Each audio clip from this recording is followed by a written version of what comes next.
All right, let's see how we do this. I'm live here. I'm live on Facebook. I'm live on Instagram. Here's the deal, guys. What's up, Chamoon? Cha-cha. How are you? Good to see you. Good to connect again. You're on my mind, by the way. Shoot me a text today. We gotta connect. Let's connect next week, or even 10 minutes today, or something like that. We gotta connect. I want to see how you're doing. I want to hear about your trip, and we're going to make some things happen. And as I always say, we're going to break some rules, some bullshit rules. When people make up these rules in their life of why they can't be successful, we're going to break all of that. So one of the things I want to talk about today is I want to here's the deal.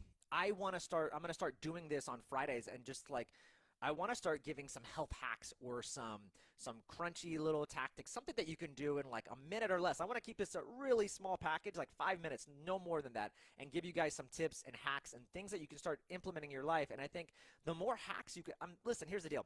You'll never get anywhere in life without mastery. You have to have mastery. Hacks will never get you there. But the more stacks and the more knowledge you learn, you start to compile this knowledge base, and over the years, you're going to learn a thing or two. And so I want to make your life easier. And so one of the things that I want to talk about today is this idea of a 1-minute workout.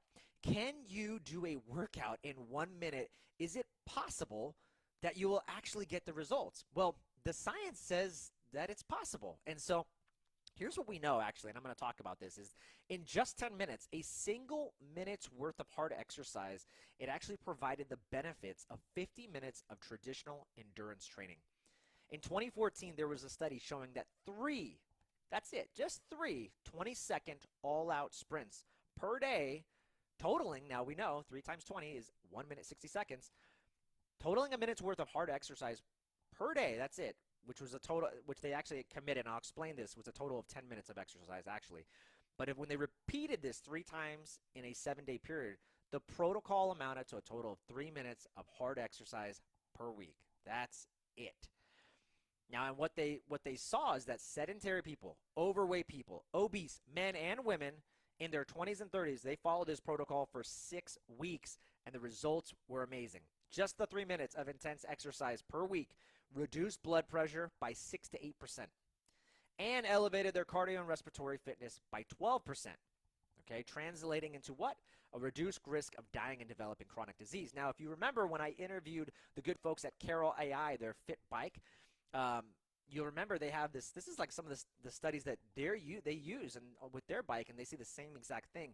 When you increase cardiovascular fitness by 10%, or it actually was 12%, when you do it by 12%, it's huge, guys, because you lose your VO2 max, decreases about 10% every decade. So you basically just increase your lifespan by 10 years by just doing a minute hard exercise every day. This was like a six week study, right? I think 6 weeks. So that's it. Another study, and by the way, at the end of this, which I'm almost done with this, I'm going to explain to you how you can implement this in your life, how you can do this exercise, okay? Another study, they did the same exact thing, tracking the 1-minute interval protocol that we're talking about over 12 weeks on sedentary, non-athletic individuals, and they compared that to another group that was doing 135 minutes a week of exercise. Remember, we were talking about 3 minutes of exercise. These people did moderate aerobic exercise, 135 minutes, and guess what? The results were exactly the same.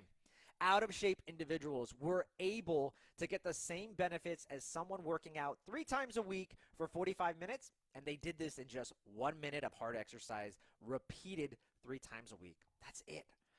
So how do you do it, right? How do you guys start doing this in your life? Here's how you do it. You're going to warm up with a light activity. 3 minutes, tops. That's it. Now, I do this protocol. I don't even warm up that long. I just get into it. I probably like pedal on a bike for like 20 seconds, and then I just get after it. So, but if you want, warm up 3 minutes. Then you're going to do a 20-second all-out sprint as hard as you can. And then you're going to rest in between 1 to 2 minutes of light activity. So if you're on a bike, just imagine it's going to be like pedaling, just some light activity. The neat thing is you can do this with body weight stuff too. You can do mountain climbers. You could do burpees. You could do air squats or thrusters. You know, we're doing the squats into like a push press. You could do that. So again, warm up, light, 3 minutes. Then you're going to sprint 20 seconds all out, rest 1 to 2 minutes. Then you're going to sprint again, 20 seconds all out. And then you're going to repeat this cycle for a total of 3 sprints, okay? So after you're done with that, you're just going to end with a nice 2-minute cool down. This is actually really nice because it's going to help level out that blood glucose, and that's going to be important. So you're going to do that, and that total duration, guys, is a total of 10 minutes. That's it. But the actual exercise you're doing is really 1 minute, right? It's 3 20-second all-out sprints. That's all you're doing. And now, actually, the good folks at Carol AI, their bike that I do on a regular basis, they actually only do 2 20-second all-out sprints, and they're seeing the same results. The same results, drops in 62% in type 2 diabetes, 12% increase in VO2 max, and their people are losing weight too, and just by doing a minute of exercise. So I want to make these things crunchy and tangible for you guys so that you can start implementing it, right? One of the biggest factors of exercise and people not doing it is the lack of time. If you could get your time back, how valuable would that be, right? I just interviewed Dr. Sam Buckner, if you guys haven't checked out that episode, and I just put out a clip right now, and it talks about the minimum effective dose of exercise. Again, everyone thinks we have to be in the gym for 60 minutes. Dr. Sam Buckner is a research scientist at the University of South Florida, the Muscle Lab. He's looking at everything, and I asked him point blank, I said, Dr. Sam, what can people do when they don't have time? Like, what will actually stimulate the muscle to grow? What's the minimum effective dose to do that? And he said, honestly, even when I asked him if you could just do 1 set all out to failure, he's like, that would probably work. He's like, I would just probably do 2 to ensure that you're fatiguing the muscle enough and you're sending that cell signaling response. So there you go. That's it. And we make things so hard, and we say, I don't have the time to do this. Well, now you're getting your time back. So I hope this was helpful for you guys. Happy Friday. Go out and crush your weekend, crush your life, hit your goals. Let me know how I can help. I'm here to help, and that's what I want to do. Love you guys. I'm out.